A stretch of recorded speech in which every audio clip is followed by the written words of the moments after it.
Yoku's Island Express is a combination of two things that I never imagined could come together this well: pinball and metroidvania.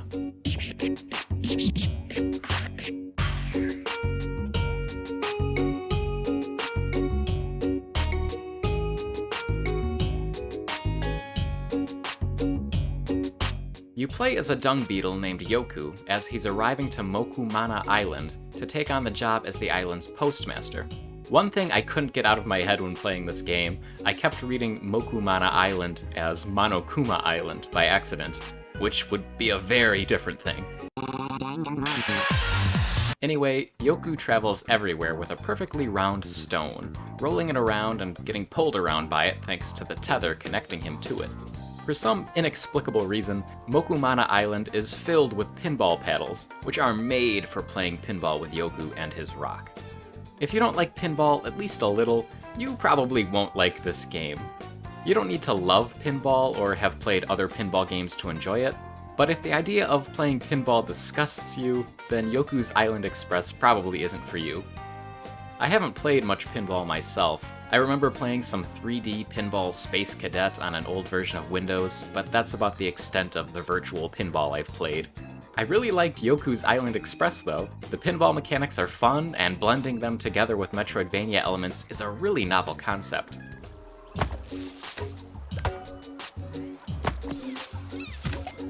Primarily, you'll spend your time exploring the island, rolling and pinballing your way around. The rest of the time, you'll be overcoming the various pinball tables the game throws at you. These are integrated naturally into the world map, but you can tell when one is coming because you'll pass through a little tube to enter them.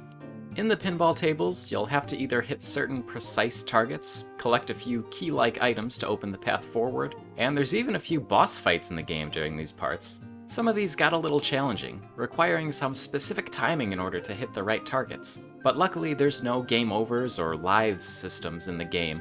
If you fall to the bottom of the table into the thorns, you just lose a few pieces of fruit, the game's currency, which is easy enough to earn back. There's no need to be a pinball wizard to enjoy the game, which is nice. Aside from giving you a large world to explore non-linearly, Yoku also earns its Metroidvania badge by featuring several abilities that you unlock throughout the game to open up more of the world to you. Among these are the ability to dive underwater, and another one that lets you slingshot yourself around. Plus, there's a number of optional collectibles you can backtrack for once you're fully upgraded, as well as several side quests. In light of all this, it really feels like a Metroidvania, but because of the pinball mechanic, it definitely stands out within the genre. Plus, the art style is really colorful, and I like the painted look it all has. The opening area is especially upbeat and charming, and the music helps a lot in that regard.